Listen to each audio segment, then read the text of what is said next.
जब मैंने अनुष्टुप छंद पढ़ाया है, इसलिए मैं कथा को ज़्यादा लंबा नहीं खींचूंगा, क्योंकि जब अनुष्टुप छंद की आप कक्षा देखेंगे तो उसमें पूरा ये इस कथा को बताया है, विस्तार से बताया। फिर भी मैं संकेत मात्र यहाँ कर देता हूँ। एक बहुत सुंदर कथा आती है कि एक बार तमसा के किनारे जो है वो प्रातः काल में संध्या उपासना के लिए जो है वो वाल्मीकि जाते हैं, और वहीं पर जब स्नान करने लगते हैं तो वहाँ पर एक बहेलिया आता है, और बहेलिया था शिकारी आता है, और क्रौंच का एक जोड़ा बैठा था, उसमें से एक पक्षी को वो मार देता है।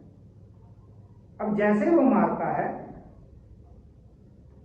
तो दूसरा पक्षी जो है वो वियोग करने लगता है, रोने लगता है, और इस दुख भरी और करुणामय कथा में वाल्मीकि जो है वो बड़े उदास हो जाते हैं, और वो दुख में कहते हैं, मां निषाद प्रतिष्ठाम त्वम अगमः शाश्वती समा यत् क्रौंच मिथुनादेकम मवधिहि काम मोहितम।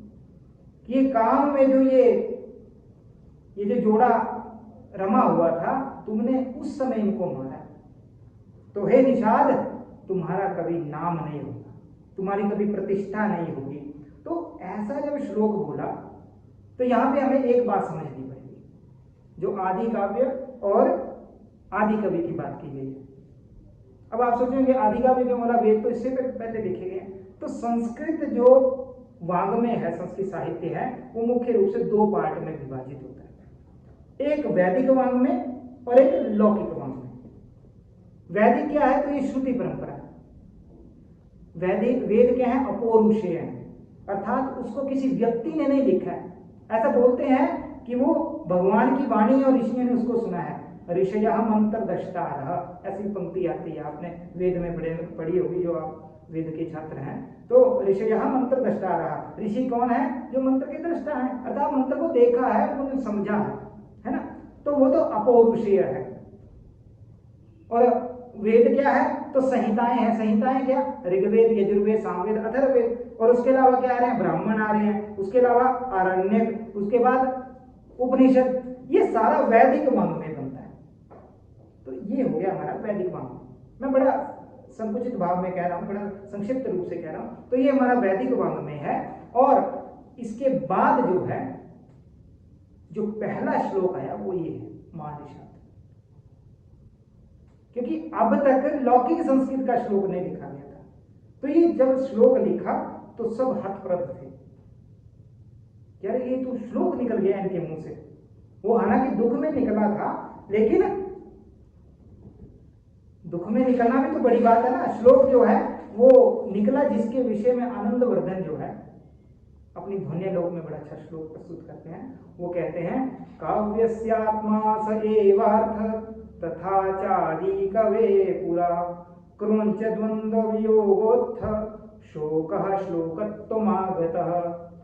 काव्यस्य आत्मा स एवार्थ तथा चादि कवे पुरा। आदि कवि, ये भी आदि कवि कह रहे हैं। तो आदि कवि ने क्या किया, क्रौंच द्वंद्व वियोग, जब क्रौंच द्वंद्व का वियोग हो रहा था तब उनका शोक जो है वो श्लोक बन के निकल गया।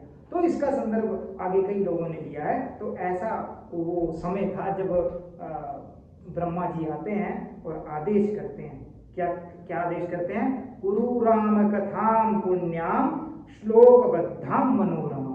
ये पंक्ति में रामायण की पंक्ति सुना, कुरु राम कथाम पुण्याम श्लोकबद्धाम मनोरमा। ये आदेश था कि अब तुमने अनुष्टुप छंद लिख दिया है तो आप ऐसा करिए, हे ऋषि, अब आप राम कथा को लिखिए।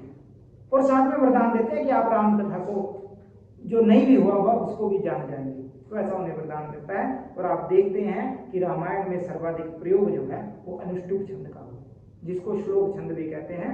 क्या लक्षण है उसका, श्लोके षष्ठम गुरुप्येयम सर्वत्र लघु पंचमम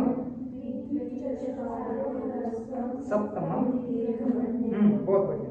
तो इस तरह से वाल्मीकि का एक और बहुत बड़ा काम है कि वो आश्रम में लव कुश को रामायण कंठस्थ करवाते हैं। जब कोविड हुआ था तो आपने भी रामायण देखी होगी, तो वहां देखिए दो छोटे छोटे बच्चे जो हैं वो राम दरबार में जाते हैं और राम कथा को सुनाते हैं और गाकर सुनाते हैं।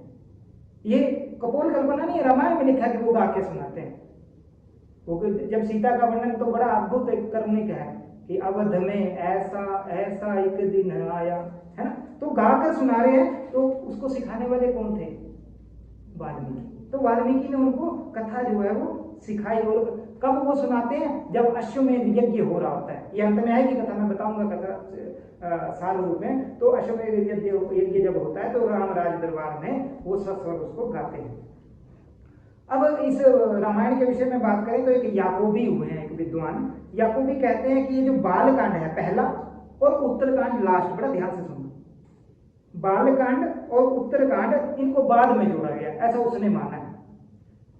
वो कहता है, उसमें तर्क देता है कि बोलता है इसमें कुछ ना स्टोरीज आई हैं बीच में, उपाख्यान आए हैं, जैसे ऋषि श्रृंग, विश्वामित्र, अहिल्या, रावण, हनुमान, गंगावतरण, ये बीच में ऐसी कथा आ गई। अब जैसे अहिल्या का स्टोरी आ गई, अब अहिल्या का राम से तो कोई लिंक नहीं है, तो वो बोलता है कि ये बीच में ऐसी घुसी हैं स्टोरीज। आप जो बीच वाले देखो, अर्थात पहले और अंत को छोड़ दो, तो 2 से लेकर 6 तक लगता है कि स्टोरी चली हुई है, राम की कथा चली हुई है, और इसमें तो बीच बीच में कुछ भी आ जाना, तो उसको लगता है कि ये बाद में जोड़े गए हैं। लेकिन ऐसा नहीं है।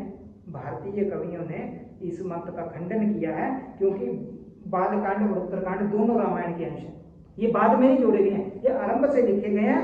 क्यों? क्योंकि बालकांड में एक श्लोक आता है जिसमें कहा गया है कि रामायण में 24,000 श्लोक हैं। कितने श्लोक हैं? हाँ, तो अब आप देखिए कि 24,000 श्लोक की बात कर रहे हैं, तो 24,000 श्लोक तो होंगे। हाँ, लेकिन वहां उसने कहा है कि 500 सर्ग हैं।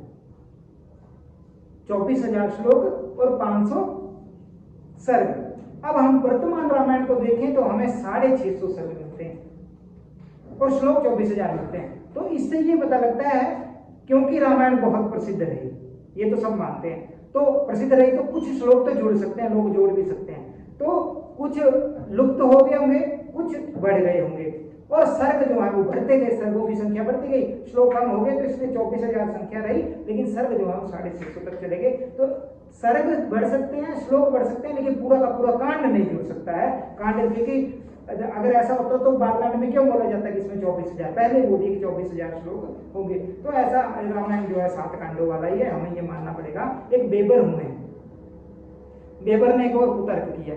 बेबर बोलते हैं कि रामायण जो है वो महाभारत के बाद में लिखी गई। वो थोड़े से तर्क देते हैं कि रामायण जो है महाभारत के बाद की कृति है, लेकिन इसका आप खंडन कैसे कर सकते हैं?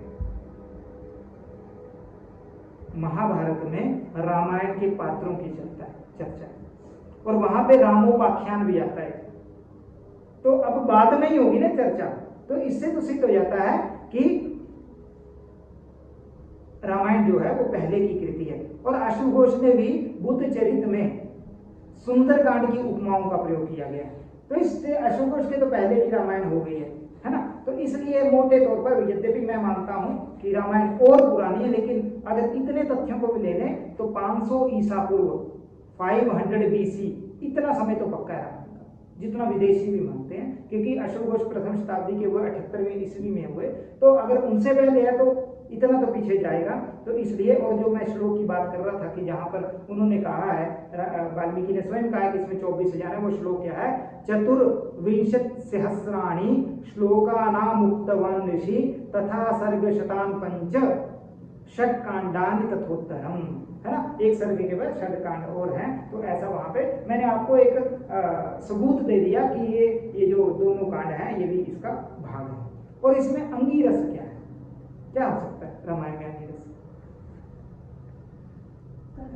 करुण रस है, क्योंकि राम की कथा है तो करुण ही होगा, है ना। राम को जितना दुख सहना पड़ा है, सीता को जितना दुख सहना पड़ा है, शायद ही हमारी संस्कृति में किसी ने सहा होगा, तो इसमें करुण रस है।